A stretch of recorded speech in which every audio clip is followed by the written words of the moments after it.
Central America, the Yucatan Peninsula, 8th century AD, the height of the ancient Maya civilization. In the main temple of the city of Bonampak, a fresco is commissioned by the king priest Chan Muan. It depicts 126 figures, including nobles and warriors, dancers and musicians, women and children. It also depicts some of the more bizarre practices of an ancient culture. Warriors engage in bloody battles. The prisoners they take will be sacrificed. There are also religious rites, where sacrificial victims are part of the ceremony, their blood offered to the gods.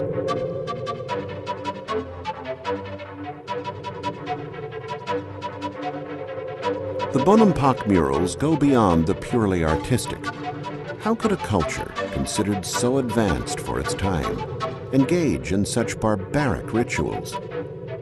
And how many cities were there like this one, where these practices were commonplace? Come with us as we search for lost cities and examine the paradoxical world of the Maya.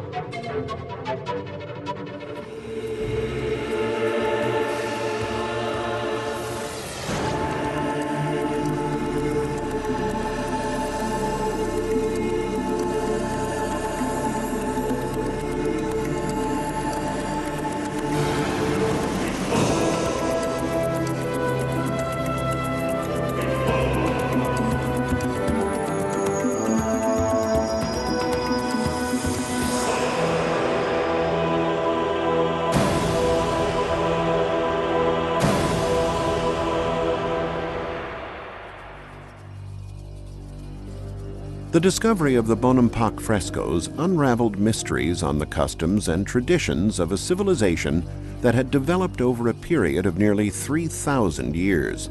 A civilization that reached its height between 200 and 900 AD, and then experienced a relentless decline until it almost completely disappeared around 1500, a little before the Spanish conquistadors arrived. The cities were abandoned and slowly swallowed up by the jungle. Yet the people who once lived in them had not disappeared. They merely scattered throughout the region now known as the Yucatan Peninsula in present-day Mexico, where the ancient traditions of the Maya are still present. Archaeologist John Lloyd Stephens wrote these words in his diary on May 11, 1840, about his expedition to Mexico. In the history of the world, nothing impressed me more than the sight of this big and attractive city, now barren and lost. Stephens had set off many months earlier on the tracks of stories about cities hidden in the wild tropical jungle and a people who had mysteriously disappeared. His journey through uncharted terrain must have been difficult, with scorching temperatures and thick vegetation. And though on previous trips he had examined Egyptian pyramids, ancient monuments in Italy, and Greek temples in Athens, it was here in the jungles of Central America that he was overwhelmed by an intense feeling of astonishment. He walked out of the forest and suddenly realized that he had reached the ruins of an ancient Maya city, Palenque.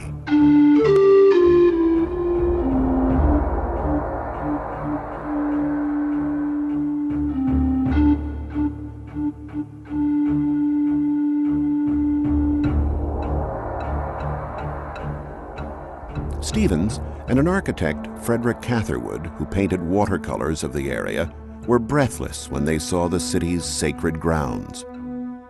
It was clear that only men with ingenious minds could have planned this city, and that expert hands had built it.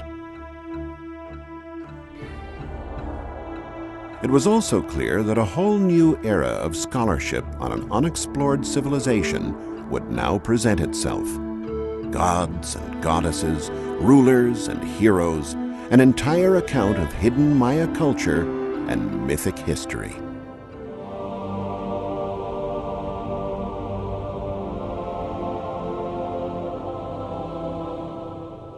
At the time of its splendor, Palenque covered an area of over 6 square miles with a population of tens of thousands. The most important structures date from the period between 630 and 700 AD, when Kin Pakal and his son Chan Balum ruled the kingdom.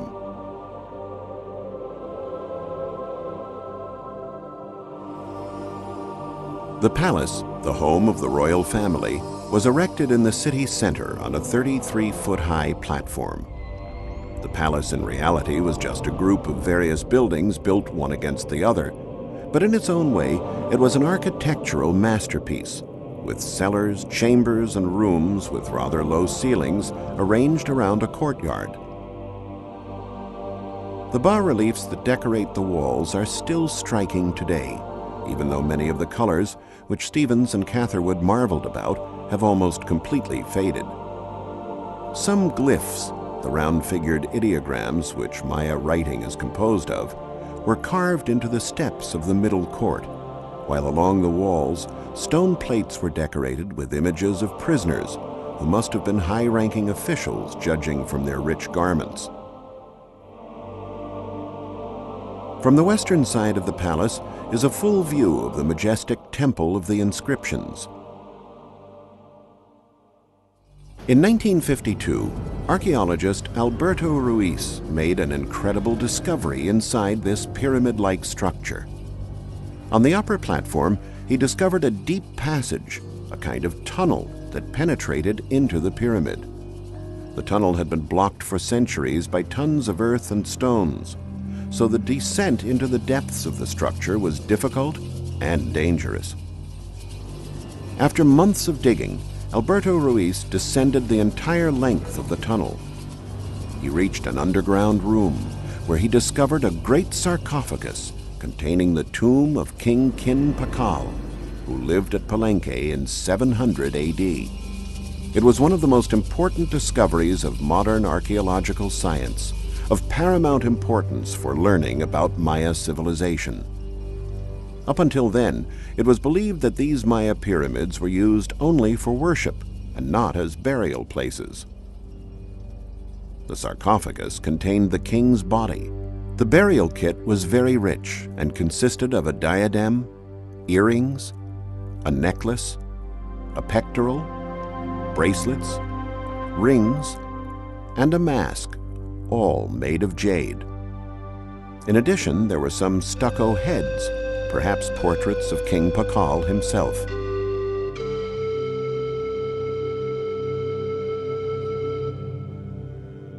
On top of the sarcophagus, there was a limestone plate weighing almost 8 tons, on which a bas-relief had been sculpted many centuries earlier. Scholars have attempted in vain to find the right interpretation of the scene. Over the years, the plate has become the object of enthralling mystery.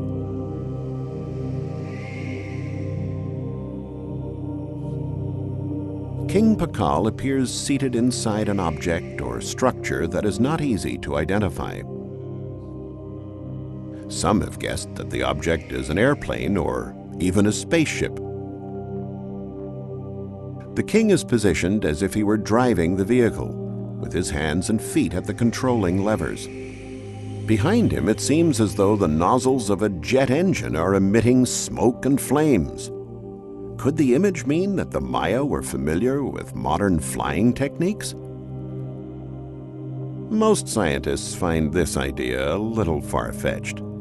Instead, it is thought the bas-relief depicts King Pakal between the jaws of a symbolic serpent as he leaves behind earthly existence to start a new life in the underworld.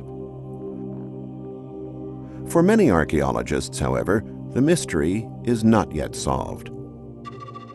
For the inhabitants of Palenque, the most important buildings in the city were those making up a group now called the Cross Group.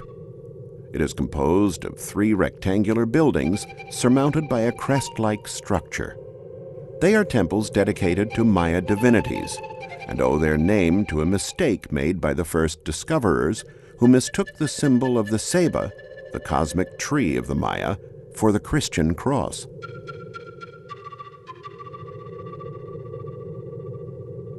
At the height of its splendor, this grand architecture in the middle of a dense jungle must have been a truly impressive sight.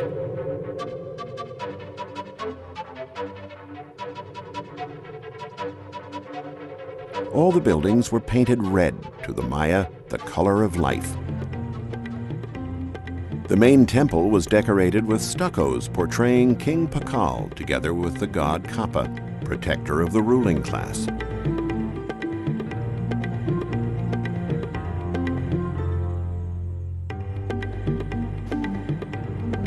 All the bas-reliefs of the buildings at Palenque prove that the cult of the gods was tied to the social class that worshippers belonged to.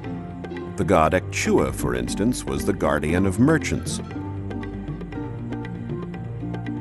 Even the colors used in pictures had to conform to precise rules. People's skin was colored red. Gods were painted in blue, the color of the sky, and animals and plants were painted yellow. Maya society was structured like a pyramid, headed by a king who had divine powers, similar to the powers of ancient Egyptian pharaohs. Below the king were the priests, nobility, and warriors. At the bottom of the pyramid was the rest of the population, mostly peasants and craftsmen. The peasants led a relatively quiet life. There were no carts on the streets, since the Maya did not know the wheel. Their city markets were small and drew only a few people. You might hear the call of turkeys and see a few buyers and sellers bargaining over various goods.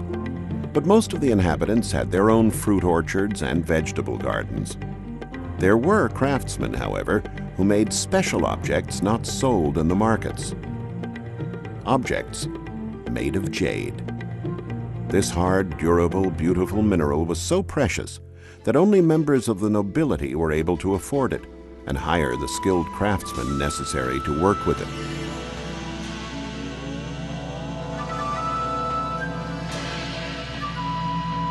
Jade objects would have been traded in one of the richest cities of the Yucatan, Chichen Itza.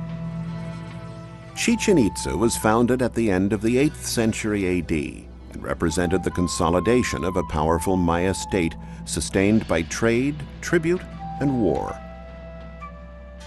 In the middle of town there was a great pyramid known as El Castillo, the castle, which apparently was dedicated to the worship of Kukulkan, the Maya name of the Aztec god Quetzalcoatl. The 365 steps of the Castillo suggest that the building functioned as a giant chronographic marker, and on the days of the equinox, the sun casts a shadow that illuminates a serpent on the north staircase.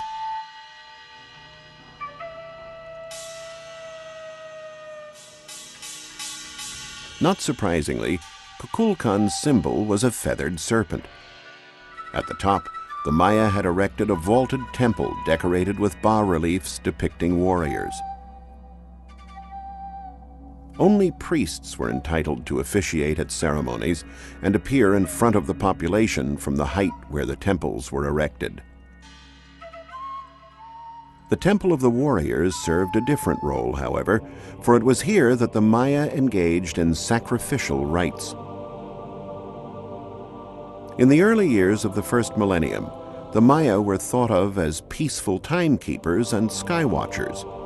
But around 1000 AD, they encountered another people, the Toltecs, who imposed their culture and ruling lifestyle upon the Maya. Their influence is seen in the similarities between the buildings and sculptures at Chichen Itza and those at Tula, the Toltec capital, hundreds of miles away.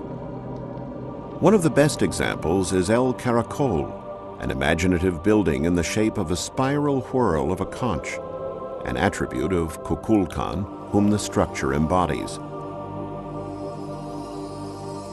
Kukulkan was identified with the planet Venus, and from tiny upper-story windows in this structure, one could observe this mythical planet. The Maya were familiar with the positions of the stars and studied their movements.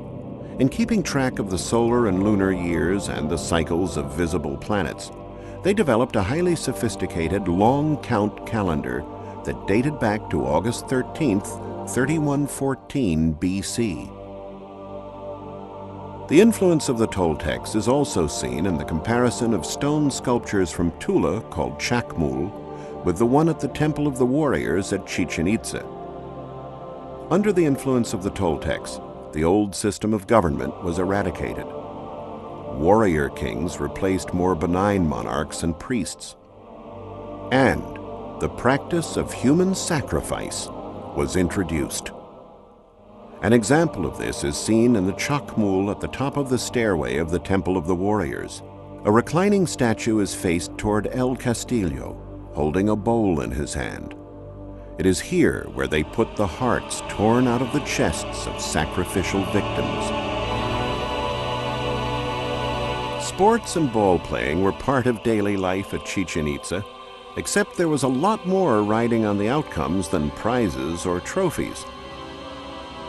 They played a game called pelota, and the ball court at Chichen Itza was the largest in Central America, 560 feet long and 165 feet wide. The object of the game, which was more a religious rite than recreational, was to throw a rubber ball into a stone hoop. What made the task hard was the fact that players couldn't use their hands or feet. They had to use their hips or elbows to move the ball.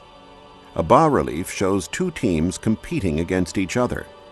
But this bas-relief shows the bloody outcome. A player who was defeated is being decapitated. The fate of players from the losing side. A long platform bears depictions of skulls, presumably the skulls of the losers. But according to some scholars, winners as well might have been beheaded. It was considered an honor, having won, to go to a heaven of warriors. The practice of human sacrifice was described by Bishop Diego de Landa, a Spaniard who lived in the 16th century. He himself was guilty of committing a number of crimes while attempting to convert the inhabitants to Christianity.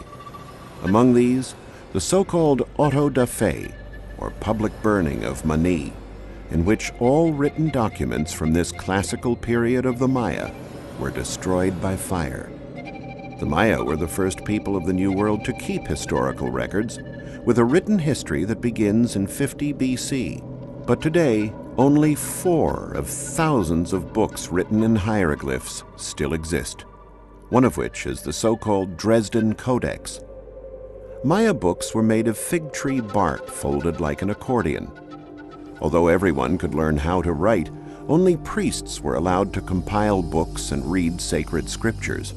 The greatest difficulty in deciphering Maya writing lies in interpreting the glyphs, since they are based on a system that combines ideograph and phonetic elements. It's a complicated system that was finally unraveled by Russian epigraphist Yuri Norasev, who wrote the first Mayan grammar that was published in 1950.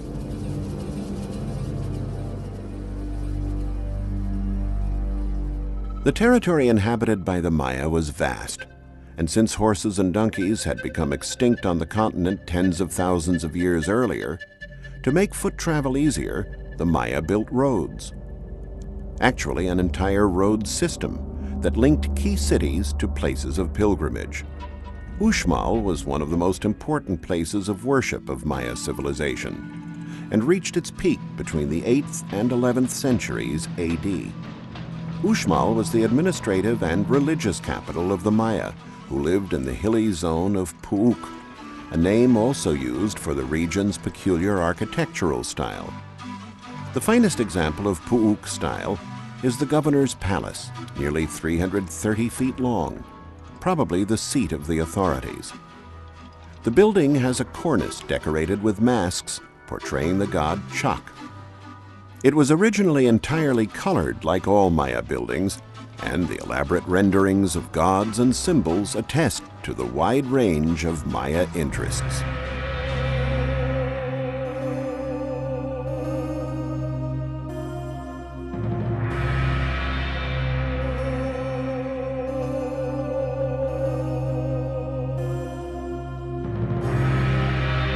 However, the most majestic monument at Uxmal was the Pyramid, or Temple of the Magician.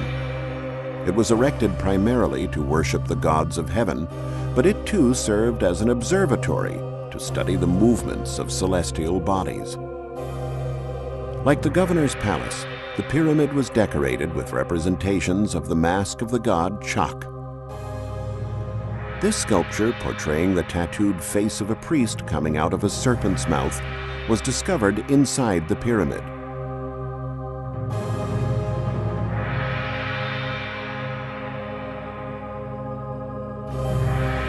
The buildings at Uxmal exhibit the high level of perfection reached by Maya stone carvers.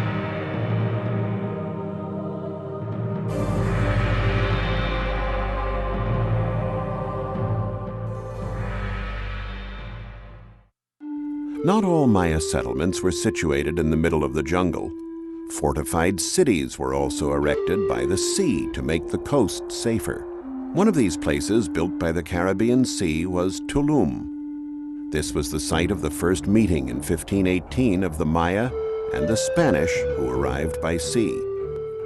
The conquistadors had to be amazed to see such a formidable city in this beautiful natural setting. In the Temple of the Frescoes are some of the most awe-inspiring Maya paintings that have stood the test of time. There are illustrations of the gods of the Maya pantheon that dominated the universe of the living as well as of the dead.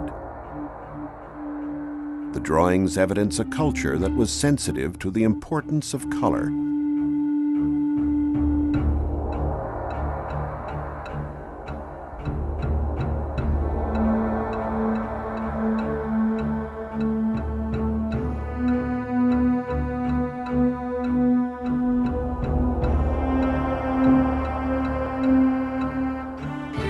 When Captain Juan de Grijalva landed for the first time on the shore of Tulum, he thought it looked as big as Seville in his native Spain. He would have seen buildings painted in vermilion red, light blue, white, and bright green. Unfortunately, only a few traces of these colors remain today. The castle, or El Castillo of Tulum, is certainly the most important monument of this city. It was partly destroyed in the early 20th century and was restored based upon the illustration Catherwood made of it when he arrived in Tulum. No one was sure of the function of El Castillo until Michael Kramer, an archaeologist of the National Geographic Society, reached the conclusion that it was a lighthouse used for navigation. In fact, not very far from Tulum is the island of Cozumel, which in Mayan language means place of the swallows. In ancient times, there were many vessels that sailed back and forth between the island and the mainland. The sailors of these boats probably relied on the help of lighthouses like the one at Tulum to get their bearings.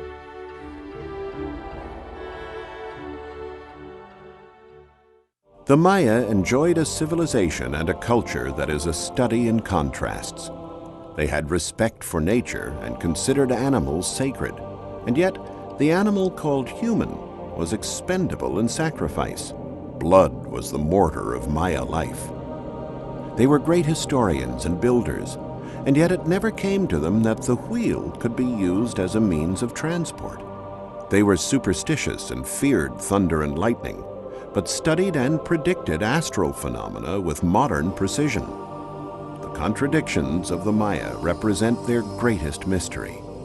What we do know is that they spent their time in unison with the forces of the universe. Poet Miguel Ángel Asturias wrote, "The Maya were a people who counted their days like diamonds. They had faith in their gods, in their smoke rites, in dreams, and in the wisdom of words. Things that 5 centuries of devastation, exploitation, and oblivion could not destroy. The Maya live on, thanks to what they have left for our civilization to discover."